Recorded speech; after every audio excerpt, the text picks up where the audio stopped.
warm welcome to Red Ice Creations radio program. This is Henrik Palmgren and you are listening to Internet Talk Radio recorded from Sweden up in Scandinavia.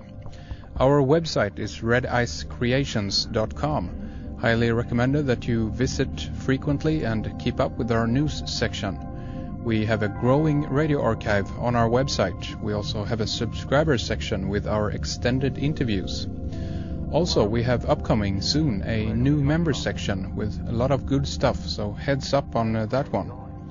You can find much more about all of this on our website, redicecreations.com. We have a return visit today from Michael Sunanda. We had Michael with us back in June. We talked about everything from climate change to permaculture, and today we have a lot to talk about. It began in the 70s. I became aware of the culture crisis, actually at that time it was called Future Shock. There was a very big book on it, and Future Shock is how everything is changing from an economic base, and that nature is pretty much out of the picture. And this is in the cities now. Yeah. And of course most people live in the cities, at least in the Western world. And so I started with Buckminster Fuller was inspiring me to change my life or to help change the community. So I hitchhiked all the way back to Carbondale, 2,000 miles from here, and took a World Game Workshop, and then got inspired and came back to Eugene and started working for naturalizing, localizing, and conserving energy. And then we had the first round of the peak oil crisis then, and conservation started. People started becoming conscious of conservation, that we need to save energy. We've been on this use more, bigger, faster, better, speedier, classier, all that ever since World War II. It's just a race to get more stuff. So we started reversing our life. I started bicycling in the 70s, and I've been bicycling ever since. That's and great. Our groups in Eugene, we started recycling, we started getting bike paths, many little trends. Of course, to us it was very important, but it was mostly ignored, except for the little bit of conservation. And now it's coming back. The peak oil, the oil crisis is coming back into people's awareness. But the government now, at the time when I started that, was with Nixon and now Bush, and those are just symbols. They're puppets. They don't really actually do anything. They're just running by, the industry is the one that's really running it. So we're looking to localize everything, and our governments here are pretty rich and corrupt just by money. They're not doing all kinds of secret war stuff, but they're just owned by whoever wants to pop the biggest money. So we're looking for volunteer work. Our permaculture gathering that we had here was all volunteer. We worked for 6 months to get it going, to organize it. We had 40 workshops of permaculture activities. The ones I organized were beekeeping, geodesic domes, super fertility, the climate crisis, and a few others. And we had them all scheduled out for a weekend. We had a camp out. Everybody who came camped out. Although some people were day trippers, so they didn't camp out. But then we had evening programs, lectures, music, plays, campfires, communal meals. It was a very family-friendly, communal kind of event, and we have those every year. If the culture keeps getting more stressful and the price of oil keeps going up, we're going to have more and more and more of those several times a year. Yeah, about the peak oil thing there, do you think that will develop into something really, really nasty, as it were? We have people like Brzezinski and Kissinger talking about we or they should go into Iran to get more oil, basically. It's so crazy. What do you make of it? Well, they live only in the future, in the past. They don't live in the present, and so they always think of the future. And so to them, life is the future. Life is now preparing for the future. That's how they live and how they think. And they've trained the city people. I was raised that way. I was raised to live now for the future. And those of us who are living now for the creative life, we're actually creating something here. We're discovering, learning, creating. Well, the peak oil thing is, since they're living for the future and there is an economy, their life is an economy, they live in numbers and designs and power grids and all that kind of thing, they have to do something now to secure. See, this is a control issue. They want to control. So they want to secure the future oil thing. Mm-hmm. And we started in the 70s, we started importing oil, where the United States was the biggest oil producer in the world up to the 70s. And then we started importing oil. And so that's why the oil wars actually, they reversed. And we had been having oil wars. Have you seen The History of Oil by Robert Newman? It's a video on the web. I think I have. I think I'm confusing it with, what the heck was that called? End of Suburbia, I think. Have you seen that one? Is it similar?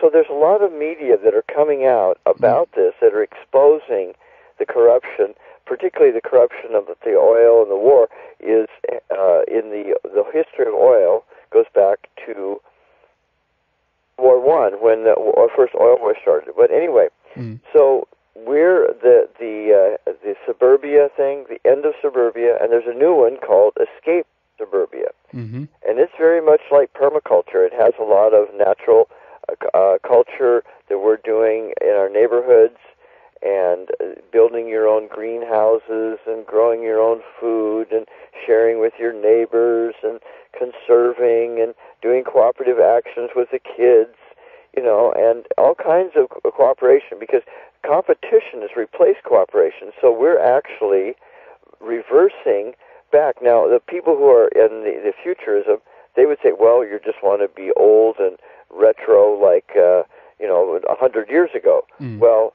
life was more peaceful then. So what do you want? Do you want peace, or do you want to be hurry up, speed, hurry, go, rush, get more and more, And if you have enough, if you live simply, then you can have enough. You don't have to keep trying to get more all the time. Exactly. It's replacing something, that's for sure. It's a need within people when they can't, either it might be a spiritual thing or something more, deep within people, and instead of actually looking at that and exploring that side, people they fill that hunger, so to speak, with stuff. I guess that's the right word. There is speedism, property, adultism, private property. Private property goes with secrets and control and fear of people. Because having locks and all the security games is about fear. Mm-hmm. It is about private property, having secrets, and the class system, because we've got more than the lower class, but we're going for the upper class, and all those kind of ambitions and motives and then fear, because the fear is part of that. Mm-hmm. And so in the smaller towns, you have less locks. Less security, less insecurity, less fear, because people are more friendly in the smaller towns and the villages. And, it just depends on how rich you are and how rich you want to be. So the reverse, it's reversing, I call it reversology, that we actually are reversing our goals. But if you've been working really hard to succeed and win, then reversing seems like death, crash. No, I can't get poor. I'll be, it's dirty. Oh my God, I'd be dirty. I mean, like poverty, dirty. Oh, it's just terrible. Yeah. So those things are psychically what's inside of people. And so there is this thing about what do you need? What do you want? Where did your needs actually come from? Yeah, I noticed, one thing that you mentioned is about that kind of the empires. And I think you brought that up in I think you bring it up in Econesia. I looked at some of the points that you sent me, and you mentioned this, that how civilization, how it has risen and fallen in the past. I mean, do you think we're at that cusp right now again? Yeah, and if you study empire, you'll study that this. There's two big things that kill empire, or reverse it, or simplify it, or make it crash, and that is, one is war, and the other is ecology. And we're in a crisis of both right now. The war, we're in another war, which is actually, it's been growing ever since World War II. I mean, it didn't really stop. The Cold War and the Vietnam War, and all these little wars. And that was the thing about our empire, the U.S., U.K., USSUC empire, is it's been going on ever since World War II. It never stopped. It's just been growing, and it's economic game. Mm. So the British really pioneered all that. So the other thing is the ecology is what kills empires. Mm. And the main, of course, we think of the Roman Empire that fell, This is the only really big empire was the Roman Empire. The Chinese and the Russian empires were just, and still are, gigantic. Mm. They're as big as our empire, but it's different. Our empire is more economic and high tech, and theirs is more land, It's like the Chinese are going very crazy for economy right now. But yeah, sure. The way that European empires rose and fell repeatedly ever since the Greek Empire was they would kill all the forests and they would overfarm, and then they'd start having droughts and famines and die. I mean, and sicknesses and everything. Mm. European empires are the classic grow and expand and crash. Mm.